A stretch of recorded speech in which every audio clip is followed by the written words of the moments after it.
Merci. J'en viens maintenant aux propositions que je proposais d'exprimer et qui pourraient être celles-ci.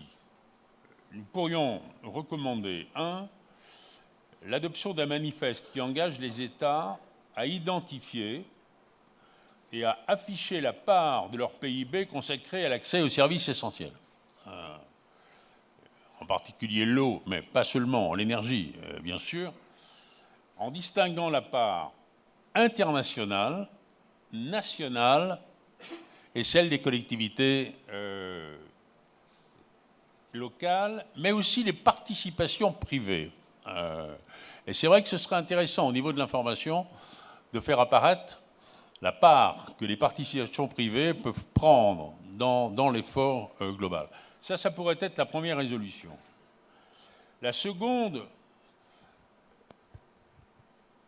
elle serait la formation, enfin c'est une proposition, d'une composante rurale et d'une composante urbaine. Alors, quand on dit composante rurale et urbaine, il est vrai qu'il faudrait pour un peu distinguer entre les grandes villes et les villes intermédiaires. On disait tout à l'heure que les États se méfient un peu des villes, ne s'en occupent pas forcément beaucoup, sauf la capitale. Les États s'intéressent à la capitale parce que la capitale, c'est l'ordre public.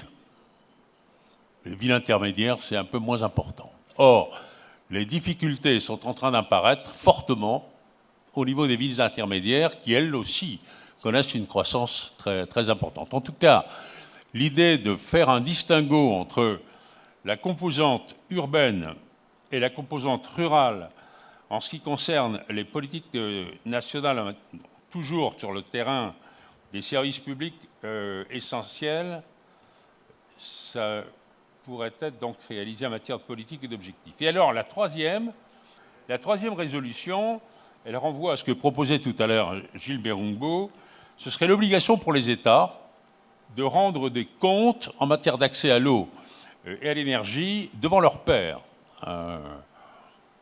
dans un cadre et selon des procédures qui restent à préciser, à identifier.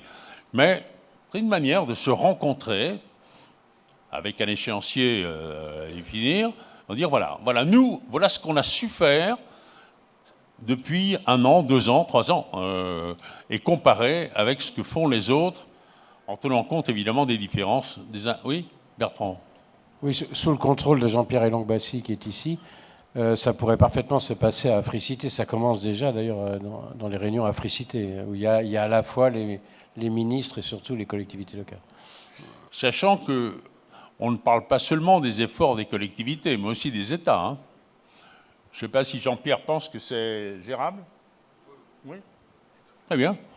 Moi, je ne demande pas mieux. Charles, je me permets de vous rappeler, de vous rappeler un tout petit peu au timing pour ne pas écraser la deuxième table ronde et en plus supprimer la pause. Mais alors, je vous laisse terminer et puis je dirai juste quelques mots avant qu'on parte en pause. D'accord. Mais moi, je vais terminer, puisque c'était l'énoncé de ces 3 propositions qui devaient clore nos échanges. Je remercie évidemment mes partenaires, à qui je demande pardon de les avoir parfois interrompus, mais nous étions tenus par un horaire que nous avons essayé de respecter. Je crois que nous y sommes. Merci.